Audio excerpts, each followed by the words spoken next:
I'm Tech Sergeant Huddle, and I'm honored to be your MC for today's event. Today we have four very special guests, our storytellers, who will share with you personal stories of trials and tribulations and how they overcame these significant events in their lives. Before we begin, we'd like to thank all leadership in attendance, our airmen, and their families for coming out to this event. We ask that while each of our storytellers is up here speaking, that you give them the respect they deserve and listen to their stories. Between storytellers, we'll have a short transition for the next speaker to prepare. We ask that you utilize this time if you need to get up or use the restrooms. Without further ado, we're proud to invite our first storyteller, Captain Locke, to share his story.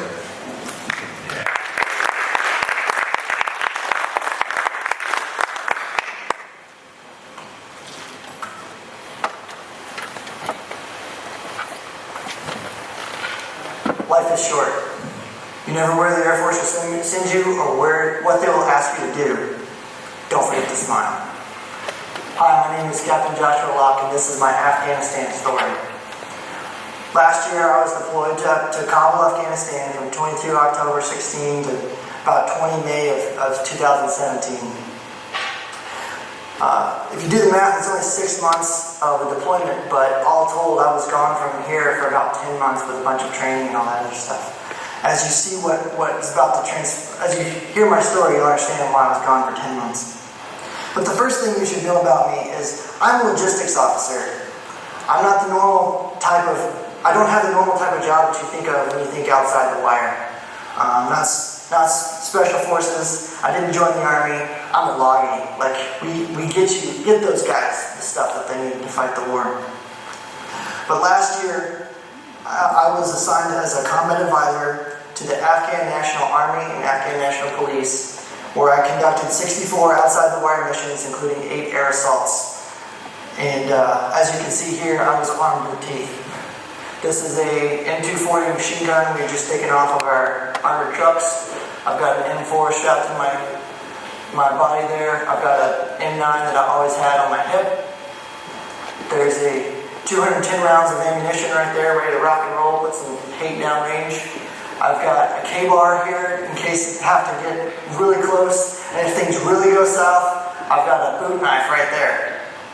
People gave me a hard time for that, but when you're in a room full of people that might want to kill you, you want everything you can have.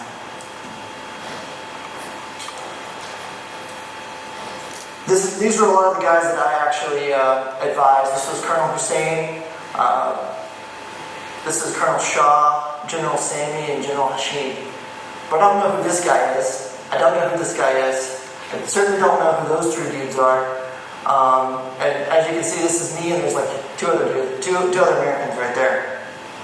They have my back, but right now I'm at the mercy of these 6 guys. But we didn't really worry about these 6 guys for green on blue attacks. We worried about the people we didn't advise all day. For 6 months, I lived General Mad Dog Mattis, our current Secretary of Defense. I lived his quote when he said, "Be courteous to everyone, but have a plan to kill everyone you meet." That was my life. 3 days before I arrived in Afghanistan, there were two advisors who were killed in Kabul. They were actually part of the team that I would eventually join, and their desk remained vacant upstairs the entire time that I was there.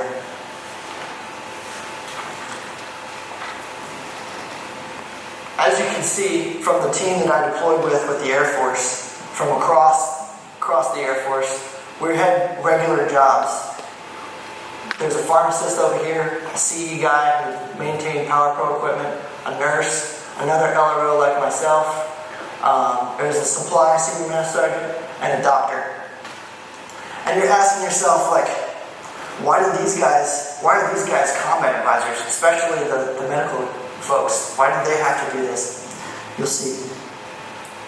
But this is the day that we graduated from combat advisor school, about 2.5 months in one of the hottest places on earth, Fort Polk, Louisiana.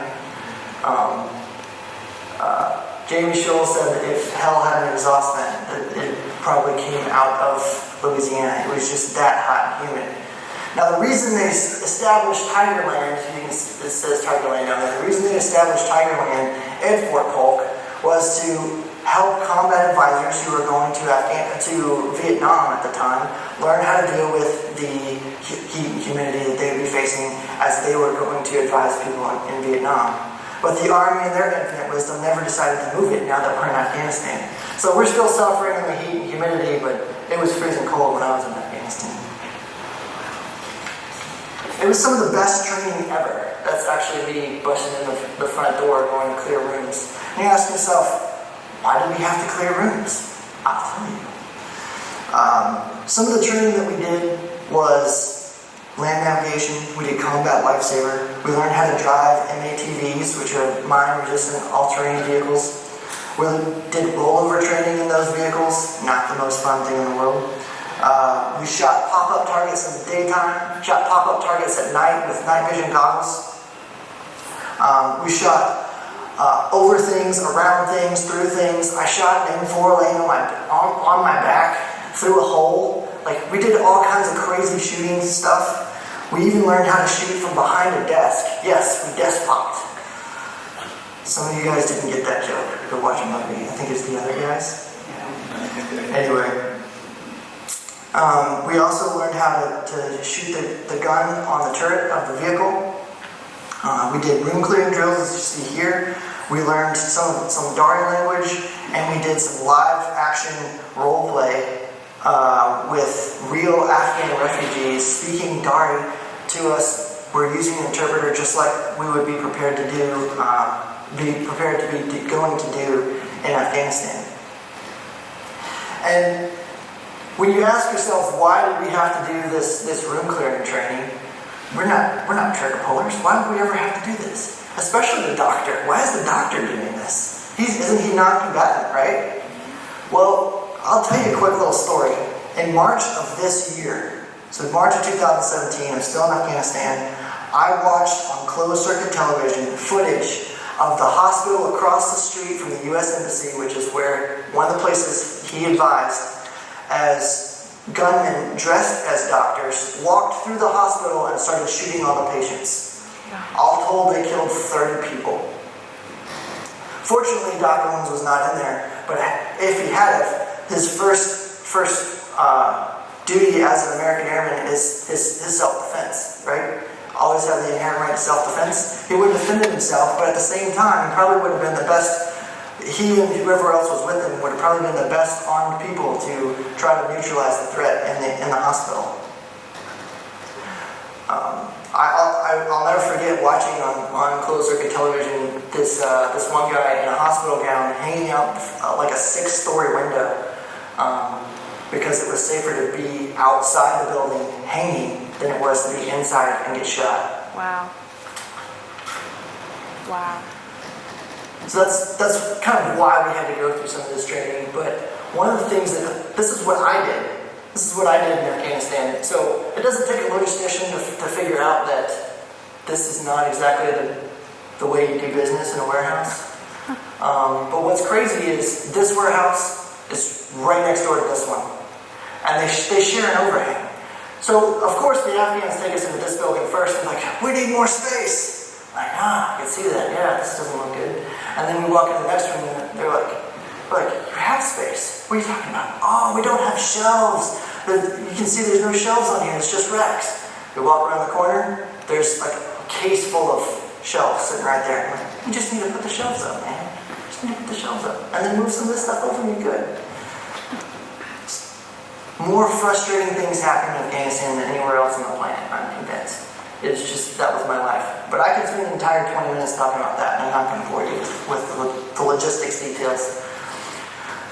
This is some of the reason, this is another place we went in Afghanistan. We also didn't just worry with the warehouses, we worried about all of the transportation and logistical process of getting stuff from the warehouse to where the warfighter is. And part of that is the transportation brigade. And this is the transportation brigade. Somebody died in this vehicle. This is an IED blast. But vehicles are hard to come by in Afghanistan, so they were actually in the process of fixing this vehicle and putting it back on the street. So that people are going to drive this later. To kind of give you an example of one day after meeting with the Trans Brigade commander, who was a general at the time, I had lunch with him. About 6 hours later, we found out that somebody threw a magnetic IED underneath his vehicle and blew him up, killed him. Needless to say, we didn't go back to Trans Brigade for about 2 months. But sometimes the enemy doesn't necessarily go after us, they'll go after the people we're working with. That kind of hit hard because, like, I was a guy I was just talking to. Another time, I was there fairly early on. I handed a guy a granola bar, and that might have actually saved our lives, or at least extended it for a little bit. We were walking out of this one building, we were headed to another, and there's this one guy who was just kind of off, and he just seemed a little agitated, and he was upset at one of the people that was leaving the building first or something. And I was one of the last guys out, and I tried to shake his hand, give him a granola bar, just trying to be nice. And he's not really looking at me, not really paying attention, not really shaking my hand, which is kind of odd for an Afghan. And he's really still trying to stare down somebody. I was like, this is just kind of odd. But he did take the granola bar. We walked away. We go into the next building.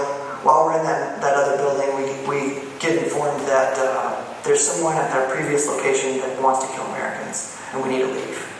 So, of course, we hop in our vehicles and we get out there. We don't go back there for like a month. But that kind of stuff was commonplace. The thing happened all the time. But one of the most scariest moments was when I was actually a guardian angel. And the guardian angel, for those of you who don't know, is the security for the advisor. So I went over as the advisor, but our team is so short-handed. A lot of times we used advisors to be guardian angels at the same time. So I had the training. We had this special event coming. There's a general that was going to come and see this warehouse that I didn't advise in. So I was like, fine, I'll be the guardian angel.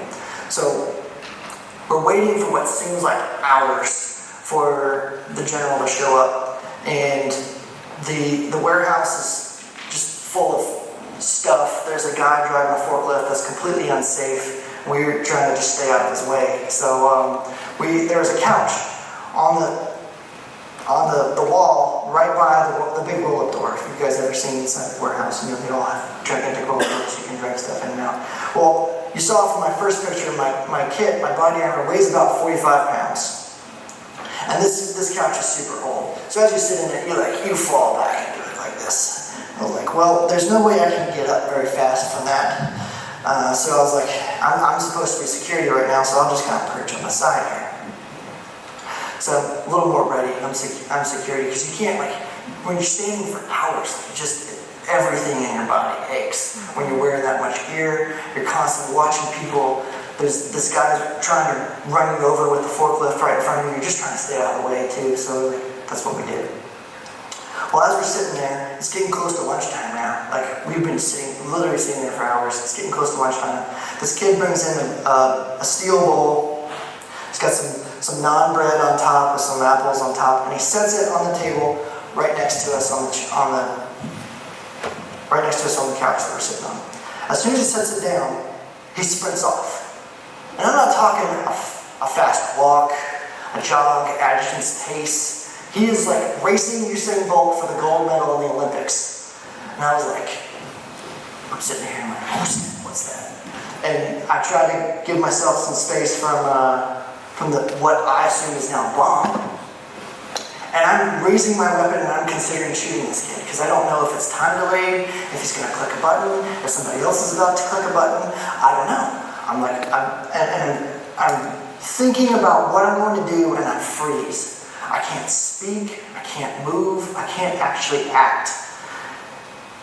The biggest thing that was going through my head was, if I shoot this kid and I'm wrong, I'm going to be on the front page of CNN. I don't really want to do that. The other thing I'm thinking of is, if I grab the bomb, I can throw it outside and everybody will be safe. I'm like, do I have that much time? The guy's sprinting. Next thing I was thinking was tell everybody to run. But my mouth wouldn't work. You never know what you're going to do in that situation until you're actually placed in it. Yeah. Finally, as the kid actually gets around the corner of the warehouse, this is a really long warehouse. This was an eternity in seconds, but he's sprinting. He finally gets around the corner. I can no longer shoot him. I finally hear the interpreter yell, "Somebody told him to get something, somebody told him to get something." Breaks me out of my frozen state, and I tell him, "Check and see if that's a bomb." And he walks over real timid, and he pulls the bread up real slowly. He's like, "No, it's just food." I was like, "Oh, thank you. Thank God." It was a crazy experience, but I didn't sleep for 2 days. Because I kept going over in my mind. I was like, why did I freeze? What should I have done? Should I have moved that? Should I not? And I'm like, you can't call home and tell your wife, like, that's not something you really want to do. Hey babe, I'm in a combat zone and I thought I was going to die today. I tried telling my roommate, who was also a advisor, and he wasn't there. He didn't see it. He didn't really have much compassion. He was like, I'm just glad I didn't shoot the dude. But I finally was able to sleep after I was able to tell someone who just happened to be brushing their teeth in the bathroom at the same time I was. And I was like, dude, I thought I was going to die today. And I told him the story. And he was like, wow, that's amazing. Well, I'm glad you didn't shoot the kid either. But I was finally able to sleep. But that was something that happened kind of early on in the deployment. So it was really more scary than anything. I had many more close calls that you sort of say that you would happen while I was deployed. One of which happened here in an Afghan DFAC dining facility for these civilians. So, real quick, I'll talk about the food. First, this is my interpreter, Sabir. But Afghan food is mostly rice. You usually have some type of bread. Very little meat. There's a little bit of meat here, but that's mostly soup. And then you have always some type of fruit. And the fruit in Afghanistan is absolutely amazing. I couldn't get over the oranges. They were just, Might have been because I hadn't had anything that wasn't ripe before in the DFAC, in the American DFAC, because that was terrible. But the Afghan food, it was great. It was great. Anyway, the story here is this particular time they had cleared out the DFAC, so it's only our American advisors and the Afghans that we're talking to. There's no other Afghans that are in it. Well, this other time, we were supposed to eat in a conference room, but last minute the general we're with is like, hey, let's go eat at the DFAC. We're like, oh, great. Because we weren't able to clear it for security. So we have some of our guardian angels posted by the window or whatnot, but this is actually full of Afghan soldiers that are eating. There's this one guy who's sitting right about here, and he's not sitting at the table eating. He's actually turned sideways at the table. His AK-47 is sitting on top of the table, which seemed a little bit odd, but the biggest odd thing was he is sitting sideways when he should be sitting feet underneath the table. He's sideways. And he's watching us, and he's watching the door. He's watching us, and he's watching the door.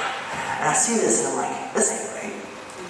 So I try to get the guardian angel that's behind me as I try to get his attention.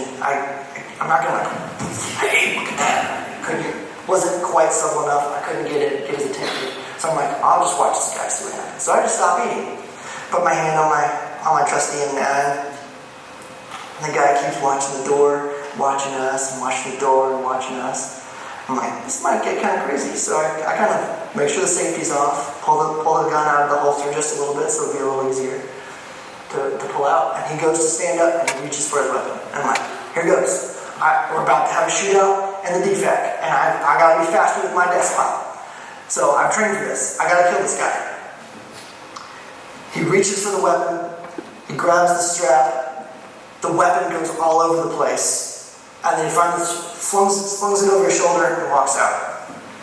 I watched him walk all the way out the door. I made sure he went outside. I watched him walk in front of that window, and I holstered my weapon.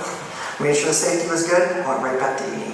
Had no problem sleeping, because at this point I'd been in Afghanistan for about 5.5 months, and I'd had so many close calls it didn't bother me anymore. In fact, it actually bothered me that it didn't bother me. But that was life. First day in Afghanistan, first mission in Afghanistan, they throw me in the gunner's seat. And I don't know what you're thinking, like you're a captain. Like captains aren't supposed to be outside in the elements, sucking dirt in your face. In the freezing cold, you're colder. In the hot, you're hotter. The dust was terrible. It's It's the vulnerable position, right? You know, you got airmen or army specialists for that. That's what the turret was designed for, right? Not officers. Well, in Afghanistan, because of the drawdown, we don't have that infrastructure there anymore. So all of the advisors actually pulled some type of combat-related role in the vehicles. We didn't just ride to our location. We got ourselves to that location. So I was a gunner first day out. But of course, gunning is not great when you come back and you got sand on your teeth and you're freezing because it's wintertime in Afghanistan. I was like, I need to do something else. So I distinguished myself as a really awesome driver. These trucks that we were driving were enormous. Some of the gates we went through, we had about an inch of clearance on either side for the mirrors. And as long as you didn't break mirrors, you could keep driving. Somehow I kept driving. And so I ended up driving most of my time that I was there. So it paid off to be skilled at driving. Some of the times we had to get places by helicopter. These were some of the air assaults we did in Wardak province. So the police decided to put their biggest logistics hub in Wardak, which is in a valley surrounded by mountains that the Taliban own. And so the only way to get there safely is to fly in. But when you fly in, you land on this Afghan base. It's got like 500 Afghans on the base, but no Americans. The only Americans you have are the ones that you bring.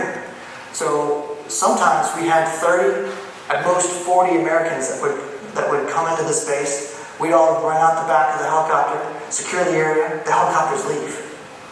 Now, that's a really unsettling feeling when you know that you're in bad guy territory. You're on a friendly base, and you've got 30 of your new best friends that you probably haven't met yet because they're all Army bubbas.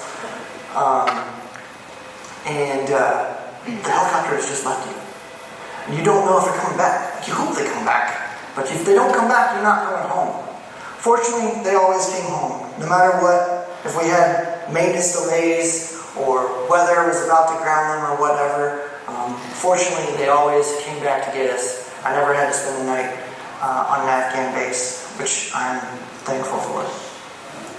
But for all the harrowing things I went through, I couldn't escape it. This is Bagram, my very last day in Afghanistan. I'm on a base. I'm now relegated to being a FOBIT. I'm not going to go off base anymore. A FOBIT, for those of you who don't know, is a forward operating base FOB. If you can't go off, you're a FOBIT. So they took all my ammo. I'm not going off base anymore. I'm coming home. I just got away from my airlift. I was actually stuck there for like a week. But my very last day there, I'm asleep in this building, and right about midway down, and we have a rocket attack. It actually comes in, hits this truck, goes straight through the tail.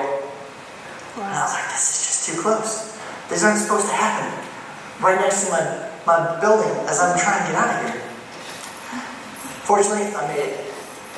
And I got home. Yeah. These are the trucks that we drove, by the way. That's great. But, so, what did I learn while I was in Afghanistan? Well, one of the things that I learned was life is short. Just as scripture says, life is but a vapor, here today and gone tomorrow. About 1 month into my deployment, there was a suicide vest bomber who blew himself up and killed 4 people and injured 14 others on Bagram, which at the time was considered the safest place in Afghanistan. I had a buddy who's actually still the PA for here in Dakota, Nate Roessler. He was the PA at Bagram at the time. And as the news reports come in, they're telling us that he blew himself up right outside of a tent where they're about to get ready to do a 5K race. And I was like, oh, well, I wonder if PA was covering that, you know? If we had a 5K race here for breast cancer recently, you know, PA's out there taking pictures and put it all up on the website, you know, everybody's, this is a big event. And this is happening in Afghanistan, I'm sure PA's there. I wonder if Nate's are. It took me 3 days to get a hold of Nate.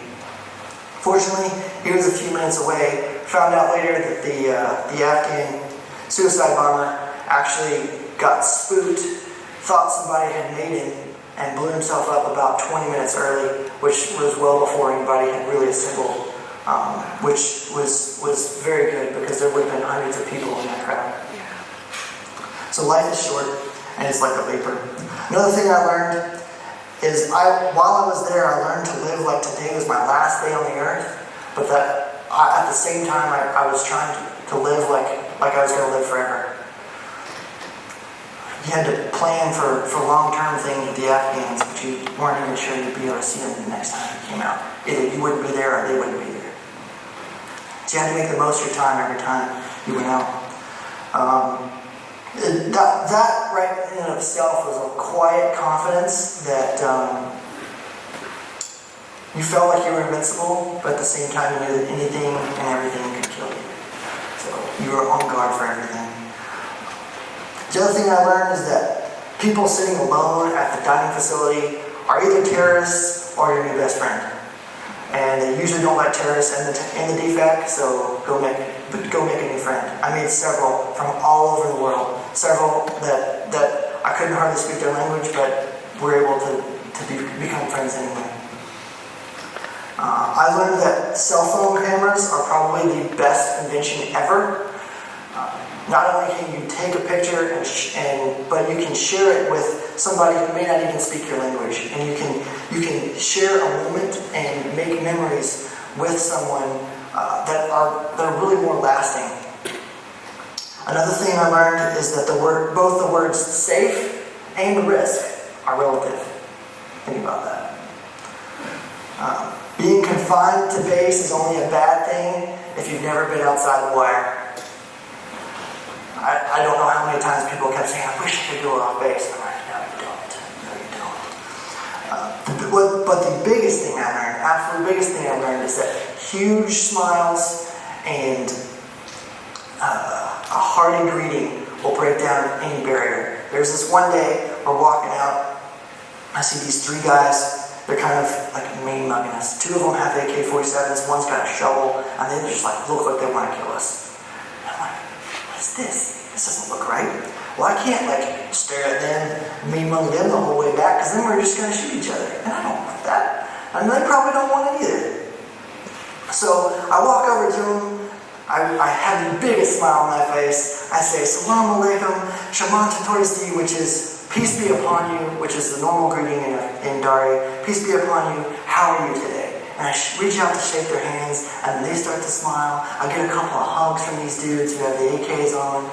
And I was like, just made a couple of new friends. Now, I was able to walk away and turn my back on them, knowing that they weren't going to shoot me in the back now, because they know I'm just a good dude. So, to summarize, life is short. Share pictures of people that are not on Facebook, because there's a difference. And smile even at your enemies, because they may become your friend. Thank you.